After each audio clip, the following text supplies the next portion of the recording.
Well, good morning, everyone. We are back wrapping up week 11. We just finished up the Monday night game last night. It was a boring game between the Giants as well as the Bucks. As usual, I'm here with Jed and Jimmy. Good morning to you all.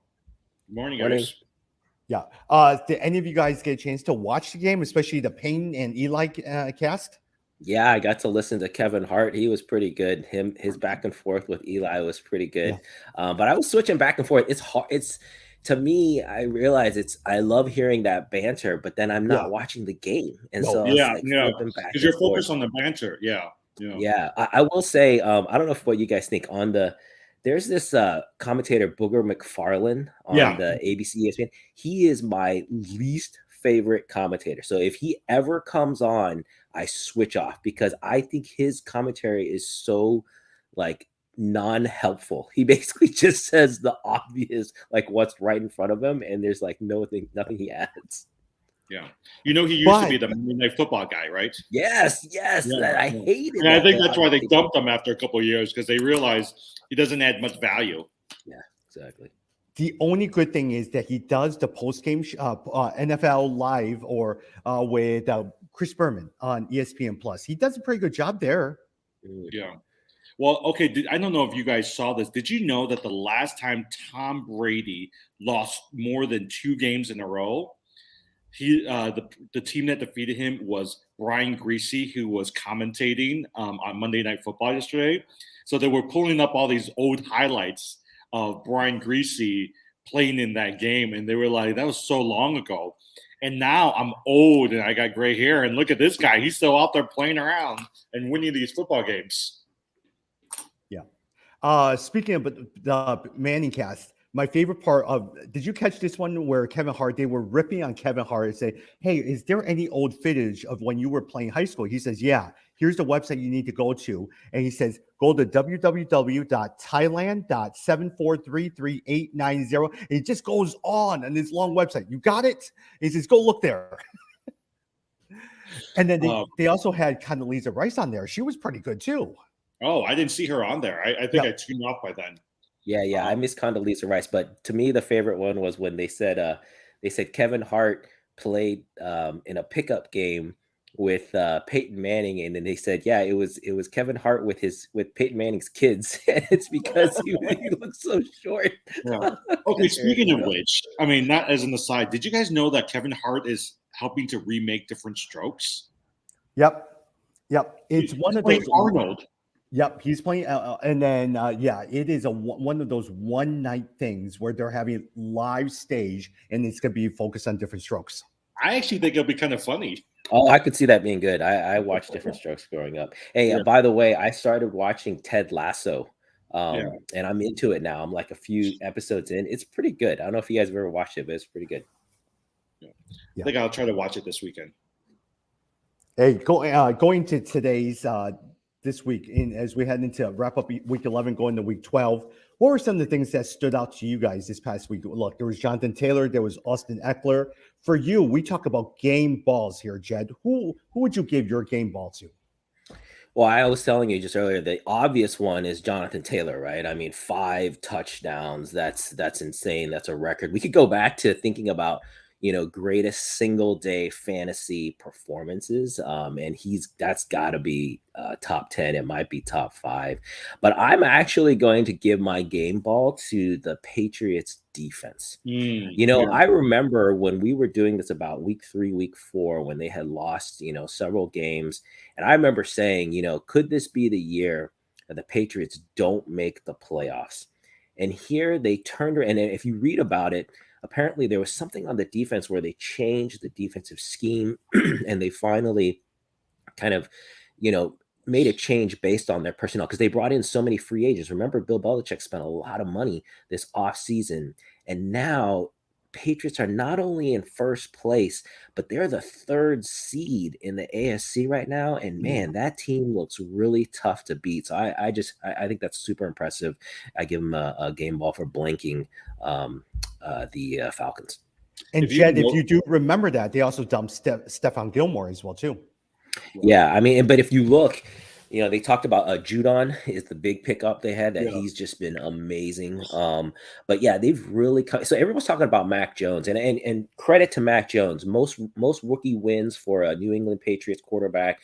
He's gonna kill that record. He's phenomenal. He could get to 10 wins as a rookie, but it's the defense that is carrying that team. They're keeping everything close. He doesn't have to do a lot. He doesn't have to go out and win games. He just has to go out and not lose games. So pretty impressive. I mean, if you really think about it, they're following the blueprint for what they did in 2002 when what's his name? Brady came in, right? So they were doing this really good interview on the Dan Patrick Show with Drew Bledsoe, who Brady replaced, and they said that honestly, like Bledsoe was saying, he came in as the heir apparent, like he was the guy, right? Then he got injured, and so this guy named Tom Brady steps in.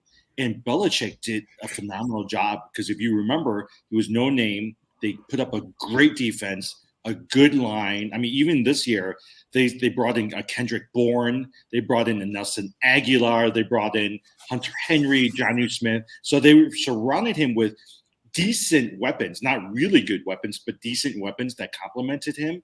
And look at it now. I mean, like between the really, really good defense and good players, they've done. I mean, Mac Jones is, and he doesn't need to do anything spectacular. He just needs to manage that game, and that's what, like, I mean, we were talking about. A lot of teams really need to do with their rookies.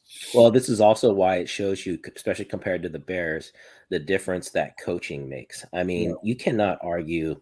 Belichick is a all-time, top 5 coach. I mean, the guy always can adjust to his personnel and essentially get the best out of his personnel. So I'm super impressed. I think the Patriots are really. Although I just telling my oldest son, who's a Patriots fan, I was telling him I could see them making the Super Bowl, going up against Tampa Bay and losing. that would be the worst for a Patriots fan. Yeah, Jim, what about you? Who will your game ball go to? I mean, I think it would be, again, we said this, it would be easy for us to share. Mine is Justin Jefferson.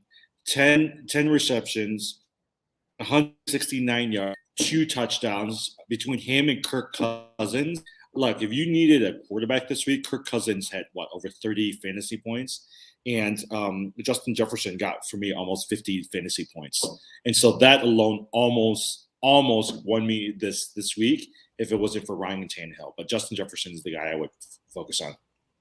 Yeah, for me, a lot of times is you have the Houston Texans against the Tennessee Titans. The Titans are in first place, and so we thought, man, they're going to win against the Houston Texans. Who in the world is on the Houston Texans? And here comes one of their, Desmond King, defensive back, with 2 interceptions out of the 5 interceptions that Ryan Tannehill had. And so Ryan Tannehill was terrible, absolutely terrible. A.J. Brown was there. And so they had Deontay Foreman. They had Jeremy McNichols. They had Adrian Peterson. Who in the world does Houston have? Brandon Cooks, and here Desmond King gets 2 interceptions, and he gets my game ball for defeating the first place Tennessee Titans. Yeah. Aren't you guys surprised, going back to that Tennessee, aren't you guys surprised all of these, Tennessee lost this week, Buffalo lost this week, and you could have bet that Houston would have lost to Tennessee because they're just that bad. But you never know these days with the NFL.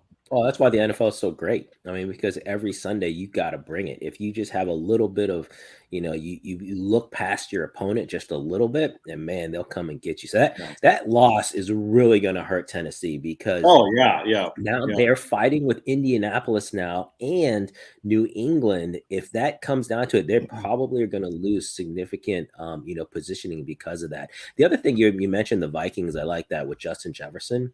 I was just thinking, man, the Vikings have looked really good the last 3 weeks. And if they hadn't have started off so bad, they're 5-5. So they're going to be really struggling. I mean, they have an outside shot, but it's there's a good chance they're not going to make it in. And but man, that team looks good. That's a team I wouldn't want to face. Justin Jefferson, Dalvin Cook, and the defense. The Vikings are really coming on. Why didn't you say Kirk Cousins? Because I don't like Kirk Cousins. And, you guys are making fun of me for dropping Tannehill last week. I mean, I put Cousins in that same bucket. They're just not consistent enough. Yeah, they can have good games. They can have good games here and there, but they're not in that that tier of elite quarterback. They're kind of like that Yeah. second tier. Mm-hmm. But speaking of elite quarterbacks, Josh Allen, everyone picked him up really, really high. But in the last 3 weeks, look at him. He had 2 interceptions, 1 interception, 2 interceptions. Josh Allen has not been doing well, and as a result, Buffalo has struggled a lot. Yeah, you've seen a lot of that. Josh Allen, Justin Herbert, and even Patrick Mahomes. I think they all have really struggled in different ways this year. It's kind of like, again, in the NFL, people figure you out. If you do really well, they study tape, they take away what you want to do and what you're best at, and you have to adjust. And if you can't, then it's going to hurt you. And I think that's what we're seeing with Josh Allen. Teams have figured out how to play him. Well, the other person that was surprised by this past week that did not do well, Dak Prescott. You would have thought that going against that defense for Kansas City, he would put up some points. He didn't do anything this week. I mean, nobody did anything this week on Dallas.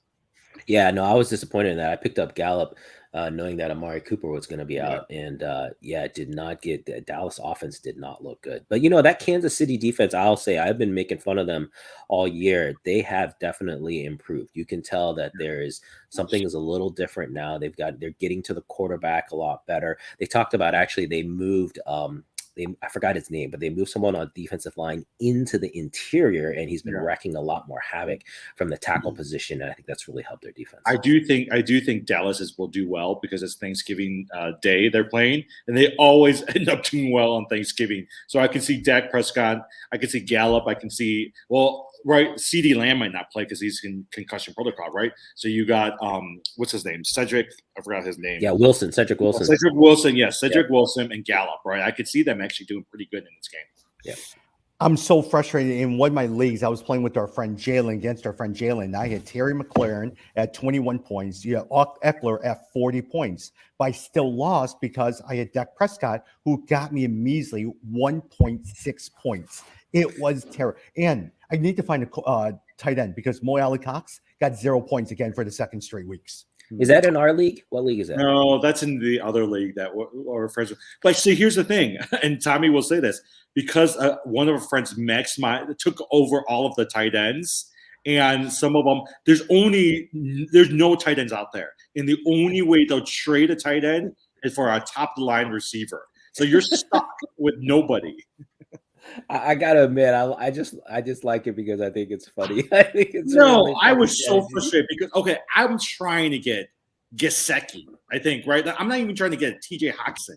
They will only trade me Gesicki for Justin Jefferson. I was like, I'm not trading Gesicki for Justin Jefferson. All right, I got to meet this friend. This guy has he's cornered the tight end market. That's pretty it's smart. It's like trading spaces back in the day. But the only problem is he's in 9th place in the 10-team league. No, that's even better. That's actually better. So he doesn't care about winning. He just wants to spite everyone. So that's awesome. I love it. But yeah, so no tight ends. I mean, I need right. Like I got the Pittsburgh tight end. So I was saved because he scored a touchdown at the very end. So that got me 9 points. But you're looking at almost nothing for that tight end position. Whereas like in a good league, you wish that you at least get 10 to 15 points out of that. What about Schultz? Schultz is starting to heat up a little bit. No, he took that one too. Yeah, there's no one. Mo Alley Cox or there's nothing. It's terrible. It's absolutely terrible in there. Yeah, I got to meet the guy. That's pretty funny, man. Yeah. Hey, Jim, we were talking about right beforehand in terms of Jonathan Taylor, whether or not you would trade Jonathan Taylor for, let's say, who were to play Cooper Kupp and who was the other player you're talking about? And James Conner. Would you guys make that trade? You even need to throw James Conner in there. That could be straight up Jonathan Taylor for Cooper Kupp. That would be fair. I don't see a problem. Really? I don't know. I feel like Jonathan Taylor, he's just hitting the running backs are hard to get. And right now he's hitting a stride, right? 5 touchdowns, over 200 yards, almost 50 fantasy points. Right now, I mean, if you were to redraft everything, he'd go number 1 and Derrick Henry would go number 2. But I would not sure. I don't know. I keep, especially if it's a dynasty league, for sure I'm keeping Jonathan Taylor, but I don't think I would trade him. Yeah. Is that true that I want to look up what's the rankings of the running backs for this season, because he's been great. I will agree with that, but I don't know. I don't know that I would say, for example, that he would be over even a Derrick Henry. I mean, obviously the injury is a concern, but that's interesting about the redraft. I mean, he's. I mean, if you look at the redraft, right, Jonathan Taylor, if he continues on this pace, right, and he's hitting a pretty good stride right now, he will run for over 2,000 yards if he keeps up at this pace. That's pretty good. I mean, Yeah. now Derrick Henry, if he was healthy, was on a pace to do even better, but he got injured, and so I guess I'm just looking at it from this season's perspective. Yeah. No, you're right. You're right. Yeah, he's got 11, 22. The next closest is in the like 6 to 7. So and then his 13 touchdowns. That's insane. Barry also made the argument he would trade Jonathan Taylor today for Christian McCaffrey. Interesting. Yeah. No, I would not do that. Yeah. You have You have Christian McCaffrey in our league, right, Jimmy? Yeah, because I got it from Tommy. Yeah. So you've got Christian McCaffrey, Austin Eckler, and Najee Harris. Yeah, are you going to keep all three? For sure, I'm going to keep those 3 running backs. But see, if you look at it, looking at that keeper team, I also have Justin Herbert. I have CD Lamb and Robert Woods, which most likely I won't keep Robert Woods, but I'm going to have to let go of either Herbert or CD Lamb. Yeah, I'm going to have to keep those 3 running backs. But you're in first place now. I've like lost 4 in a row. Like all of a sudden I'm dropped out. My problem with Christian McCaffrey, even though he's doing well, is I just got so tired of him being injured last year and also this year. Is you just don't, when he plays, he's so good. But at the same time, if you lose him, and so I'm willing to take an Aaron Rodgers and Antonio Gibson. I know, look, Gibson has really disappointed me a lot, but I still have high hopes for him. But Aaron Rodgers, I really need a quarterback, and he saved me this week. He won me a game against Jed. Oh yeah, you crushed me this week. I need to win. I need to come back here. I'm in danger of missing the playoffs. Yeah. Hey, Alvin Kamara, let me ask you guys a question. Alvin Kamara, has he fallen? If you were to redraft now and look at next year, is he in the middle first round and the first round now with Alvin Kamara? Oh yeah, I think he would still definitely. I would say he would go maybe towards the latter part of the first round, but Alvin Kamara is still. I mean, I would say he's a talent. I would pick him over Saquon Barkley. I actually would still pick him over Ezekiel Elliott. Yeah, I agree mainly because of the pass catching ability along with the run. And I feel like New Orleans is a little bit of a down year. The biggest thing is just his injuries too. You want to watch that, but he's definitely still top 10 back for sure. Yeah. Couple of news that I want to go over with you is CD Lamb has entered concussion protocol. Amari Cooper will probably miss Thursday's game with COVID. And so it looks like on the Thursday Thanksgiving game, you're going to be without both Amari Cooper as well as CD Lamb. That leaves Michael Gallup and Cedric Wilson. Yeah. Are you guys starting any of those guys? I would start Gallup. I've got Gallup. And actually even Wilson. If you watch the game though, both of those players, you can tell they have the talent. They were getting open. They just kept dropping balls. Like they were getting there though. So they definitely they can win the one-on-one matchups, but they got to catch the ball. So, but I would take a chance. Historically, when you look at the Thanksgiving Day games, guys, it is such an advantage for the home teams. Yeah. For Dallas, the Lions are going to be at home. The Saints are going to be at home. It's such an advantage for them. And so you really want to play to those guys' strengths. So I expect the Cowboys to have a nice bounce back week. Yeah. I mean, look at Wilson, right? He had 4 of 7 targets for 36 yards. He had the longest pass play of 18-yard catch. He had 2 really bad drops. I make the argument that at least right now, if let's say CD Lamb is out, I would choose Cedric Wilson over Michael Gallup. I still think Gallup's a better second receiver, and then Cedric Wilson will become your number 1 receiver. I also think that Tony Pollard will have a pretty good day too of running the football because they're going to need his pass catching abilities, especially if CD Lamb's going to be out. See, I thought because I picked up Pollard right before, and I thought I hit it because Zeke Elliott tweaked his knee, and I thought he hurt it worse, but then he ended up walking it off, and so then I was like, oh, that would have been big. But Pollard still had, if you played him last week, he still had a decent game. Yeah, I mean, he had 9 touches, 70 yards, and he did pretty good actually. For those who are paying attention or looking at the Thanksgiving games, it's the Bears against the Lions in the early morning game, the Raiders against the Cowboys in the afternoon game, and the Bills against the Saints in the Thursday night game. In terms of teams on bye, it'll be the Chiefs. So you're losing Patrick Mahomes, Tyreek Hill, Travis Kelce, and Darrell Williams. Cardinals is also on bye, so you're losing Kyler Murray, James Conner, DeAndre Hopkins, and Zach Ertz on that game as well too. That's actually what's hurt my team the most. It's not I lost Derrick Henry, so that's hurt, but Kyler Murray being out is what's really hurt me. Yeah. That's been the biggest thing about why my team is not doing as well. Yeah.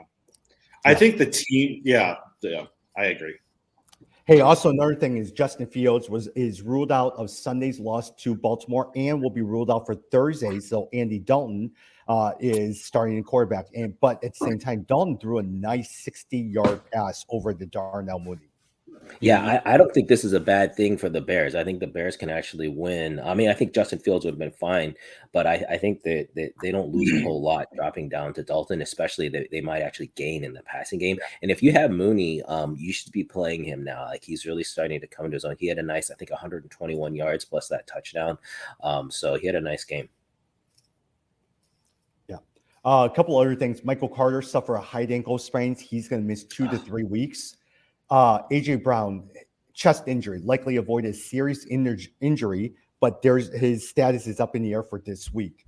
Jordan Howard suffered a knee sprain. Let's see, Logan Thomas is expected to return to practice this week. That may be someone that we're looking at. And then there is no new updates on Calvin Ridley. He's supposed to, he's eligible to come off the IR list, but he probably won't be coming. And then Kareem Hunt is expected to practice this week. Hey, Logan Thomas in your tight end league. You guys should get him. Well, okay, so here's the only thing about Logan. He's gone. Yeah. The only thing about Logan Thomas is they were talking about Logan Thomas. They said he's eligible to come off, but don't be surprised if he doesn't start immediately. You know, it might take a little bit. He might stay off of the active roster for a few weeks, and then Miles Sanders came back as well too. So I think that also takes a hit for a Jordan Howard or Bart Scott, those types of folks. Hey, just to let you know, if we're looking at the tight end here, Jed, the ones that are available in terms of tight end. Evan Ingram, Gerald Everett, Jonnu Smith, Austin Hooper, and Kyle Rudolph. What kind of crud tight end? Hey, Evan Ingram's not bad. He had a decent game. He had a decent game this last one out. That's not. But yeah, that's pretty bad though. There is nothing good about this at all. Yeah. Hey Jim, as we go into, do you have a list of potential waiver wire picks you're looking at, Jim? Yeah. Okay. So as right before the waiver wire picks, let me ask you this, right? And I'm trying to decide. I have Ryan Tannehill as my quarterback and Kyler Murray as the other quarterback. I can't play either of them because Kyler Murray's out. I don't know if Tannehill's going to do well, right? So the question I'm trying to decide is, do I replace them this week with a pickup of Cam Newton or with Trevor Siemian from New Orleans? Yeah, Tannehill's playing the Patriots, so that's a good move. I would sit him. Yeah. But we were just talking about Trevor Siemian. He has not looked bad at all. They're playing the Bills, though. It's on a short week, and you know the Bills are going to be pissed off after their loss. So Cam Newton, on the other hand, is playing the Dolphins. Right? And Cam looked pretty darn good with his legs. So I'm saying I would take Cam Newton in that situation. Really? Okay. Yeah. Yeah, I would definitely pick Cam Newton. Yeah. Hey, Jed, if we were to pick game of the week, here's a game that you need to look at. Jets 2-8 against Texans 2-8. You should look at that game. Oh my God. I think Houston is actually a 3-point favorite. But hey, I will look at that game because, man, Elijah Moore, did you guys see the wide receiver on the Jets? The guy busted out 8 catches. I think he had like over 100 and some yards and a touchdown. I mean, that to me, and I don't mean to jump your waiver wire, Jimmy, but that to me has got to be one of the big picks. Jed, you got it right there. He was actually the first person I've been hoping to kind of slide him under the radar and pick him up because actually for me this week, right? So I have CeeDee Lamb potentially out. I have Calvin Ridley who's still on IR. And I'm either looking at an Elijah Moore and I'm looking at a Cedric Martin, right? So Elijah Moore, like you said, 37 fantasy points, 141 receiving yards. for an offense that, quite honestly, you thought maybe Corey Davis was the #1 receiver. But the last few weeks, Elijah Moore's really kind of emerged as that top receiver, and you've seen Corey Davis essentially just disappear from that. So I can see him kind of really being somebody that you might want to target here in the next few weeks. No, At that's least because yeah. he is an all-pro quarterback in Joe Flacco throwing to him.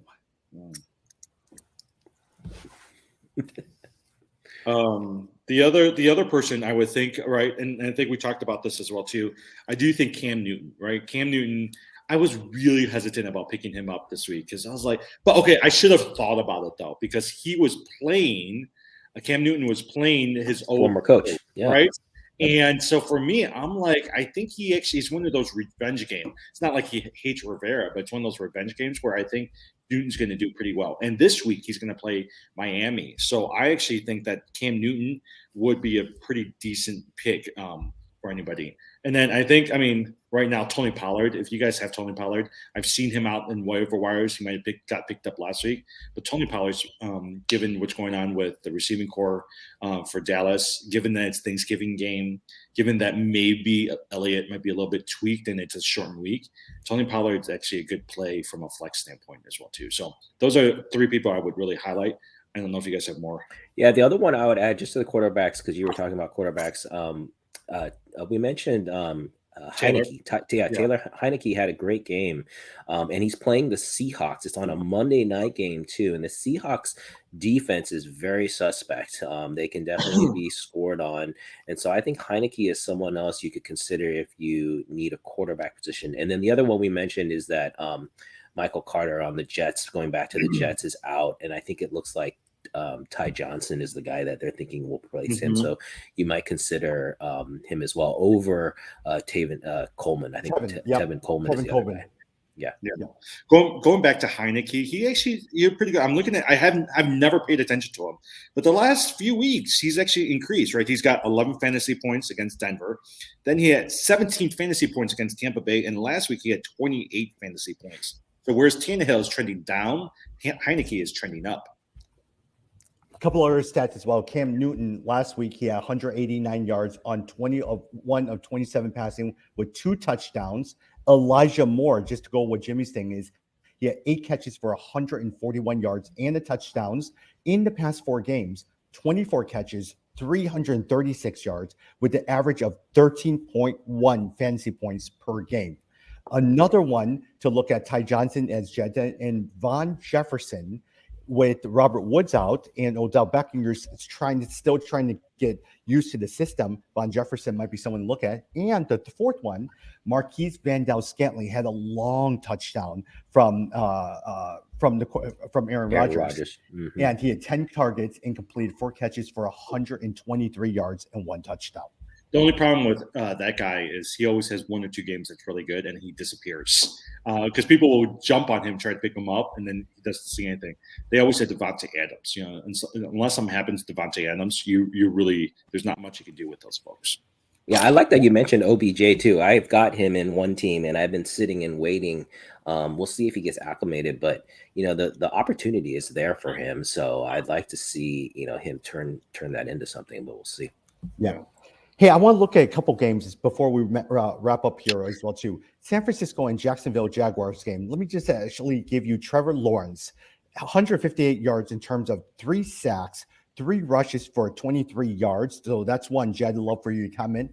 And also Brandon Ayuk. He has come on quite a lot well lately. 7 catches, 85 yards, 1 touchdown.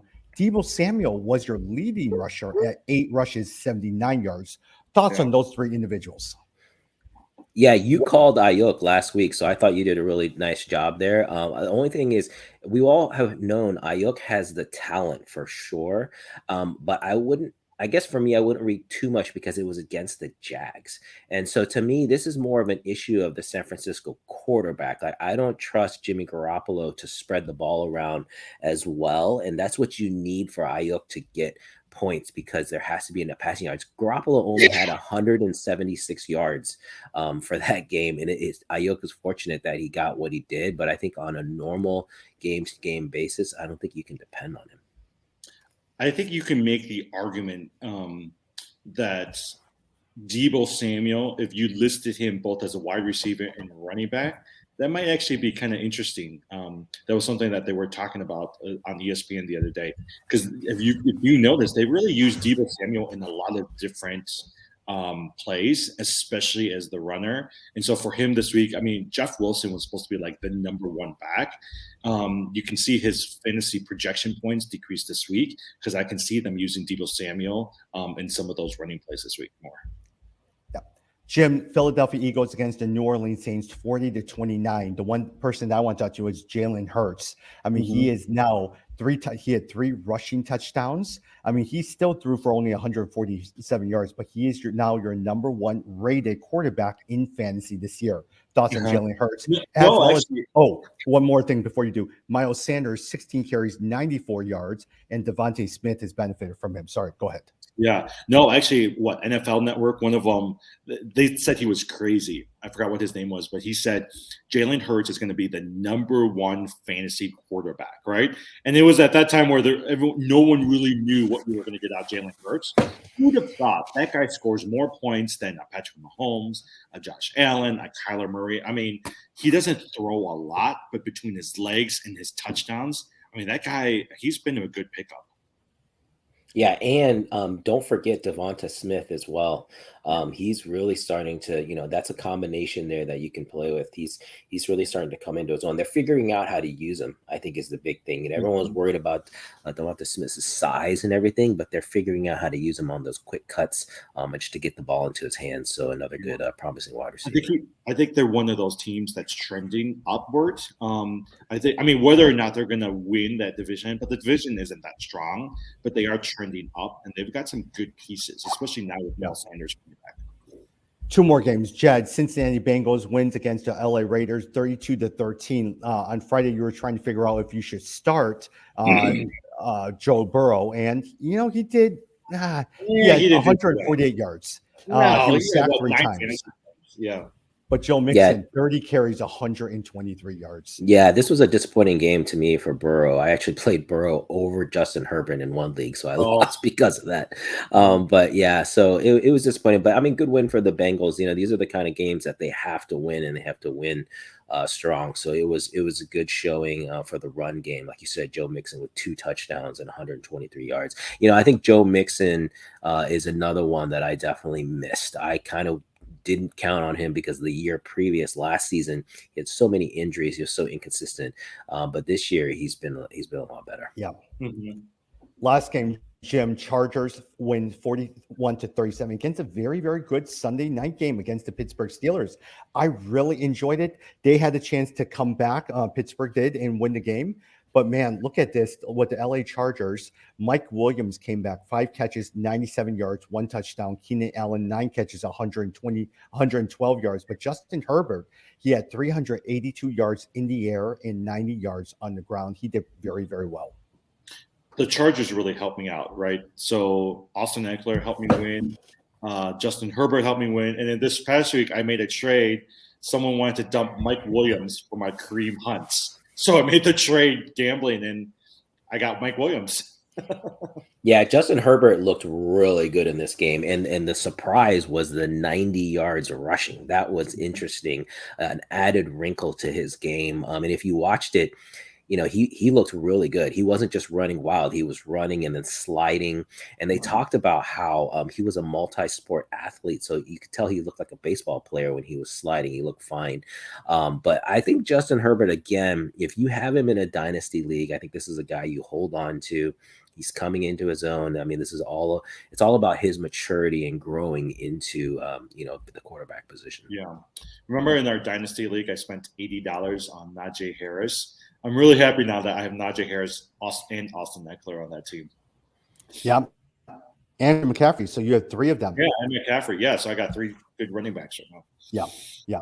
Versus for me on my keeper league is I made this decision. I'm still trying to figure out, do I keep Calvin Ridley as a keeper? Because he did nothing for me this year. Devontae Adams, I'm definitely keep, but should I keep Calvin Ridley? I want Cam Akers and also Antonio Gibson. I'll probably keep as one of my keepers as well too. Mm-hmm. Yeah, the problem with the issue with your keeper, I was looking at it the other day. You have a lot of potentially really good players on IR. But because they've skipped this year, you're really trying to decide, okay, are they going to be good coming back next year, or do I roll the dice and keep a Calvin Ridley? So yeah, that's a hard decision. Yeah. Any other? Well, actually, one more thing before thoughts on this is Matt Nagy probably is out as coach of the Chicago Bears. Do you think Ryan Pace will be out as coach of the? And then rumor has it that Ted Phillips is probably out because either he retires or his contract ends at the end of 2023. You think Matt? I mean, I know they've been chanting like yesterday night. I don't know if you saw the Bulls game. They were chanting for him to be fired. Do you think he's done in Chicago? Bears have never fired a coach in season, so Yeah. I would be surprised. But I agree. I do think it may be time for a change.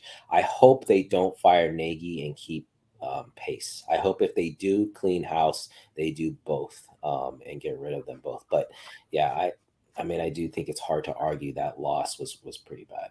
I mean, if you think about Pace, I'm not as passionate about Pace. I actually think Pace does an okay job, right? The only thing is like why you have 3 quarterbacks where you're giving multi-million-dollar contracts is beyond me. He doesn't really draft well in the first round. But if you look at some of the players he's brought in from latter rounds, he's actually done pretty decently. I wonder if he just needs like a couple of good people around him to be able to coach these guys. Yeah. But if you look at it, his early round tricks, Leonard Floyd, he got rid of, and who's done really, really well. Yeah. Trubisky, and then also this most recent one, Tevin Jenkins, who got injured. And so those are the hesitations that they have for him. Or even the free agents that he signed. Akeem Hicks didn't do well. Eddie Jackson didn't do well. Daniel Trevathan didn't do well. So you're signing all these players to high contracts, and it just they haven't produced. Yeah. Last thing before we wrap up. Any thoughts, random thoughts on cryptocurrency as well as the NBA fantasy? Hey, Bulls co number 1. Did you guys see that? That was their Bulls are like killing it, man. It's been so impressive. I was thinking we should have remember at the beginning of the season we talked about a lot of experts had them picked as the number 9th seed or the like 9th ranked or 10th ranked team. We should have put a bet down in Vegas just to bet on a prop bet on the Bulls making the playoffs. We could have made money. Well, they were 45-1 to win the division. Yeah, that would have been. This was like when it first started. So I was like, oh, guys, we got to do that next season. We got to before the season. We got to put. I used to have a buddy that would put $100 on the Cubs every year to win, and so he just did that every single year until they finally won. But we got to do that. We should pick some teams and then just play that off before the season. Mm-hmm. Yeah. Jed, you completely killed me in this week's league when you and I played together. Here's the guys who are on my injured list, and I couldn't. Doncic got re-injured, so he's sitting there on my injured list. Nokic is out. Onubi is out. Mobley is out. Oh man, everybody was out. Brogdon didn't play the entire week, so it was not a pretty week for me to play against you. Yeah, my team has really come around. So I drafted a lot of guards. Okay. So LaMelo Ball and Trae Young have been huge with Jason Tatum and Devontae Murray. But the key for my team is my big guys finally are producing. So Porzingis and then DeAndre Ayton, I got him back. And once those big guys started producing, now my team has been looking pretty good. Yeah. Mm-hmm. No, that's great. By the way, before we end, did you guys see that Isaiah Stewart going after LeBron James? Do you guys think that LeBron did that on purpose? Did you think that was an intentional? I didn't think it was intentional. If you looked at it, I mean, how about I take this back. Isaiah Stewart was really bloody. So if it was an accident, he really hit him hard with his elbow. I mean, I don't think LeBron is a dirty player. Like, he has a good rep in the league, but I think it was definitely intentional. He didn't intend to like bloody the guy, but I think he definitely meant to hit him to send a message, because remember, he had hit him earlier, like the other guy. So it was a retaliation hit. But these guys, if you really watch up close, these players are in such control of their body. They know how to get hits in and make it look like a basketball move. And I feel like that's exactly what he did. Was he knew it's going to look like I'm boxing him out, but I can actually get a hit in here, and that's why Stewart reacted the way he did. Yeah. I am glad that Stewart stood up to LeBron. All right. So sometimes people just need to stand up to LeBron. Yeah, that was a crazy hit though. But Stewart went a little nuts. I mean, I'm glad that he stood up, but like trying to run after him in the concourse, I was like, come on, man. Yeah. By the way, the Bulls yesterday lost a terrible game, but it looked like they were tired. Coming off the West Coast trip, playing against New York, they ran out of gas. And so you could just tell, you turn on the television and you say, wow, they're already down by 20-something points. They just look tired yesterday. Well, and Caruso's out too, right? So that was a big part. Yeah. And hopefully Vucevic comes back. Caruso's been Go ahead. Caruso's been one of their best, I would say. Oh yeah, and he plays a lot in the fourth quarter, so he's kind of like one of their closers. So he's been a key glue part. I hope they can stay healthy because this team is a lot of fun. Yeah. Well, let's see exactly what happens. And then for us, who knows? We definitely won't be around Thursday. Friday will we be around, so we'll have to take a look at it. Okay, guys? Yeah, happy Thanksgiving to everyone.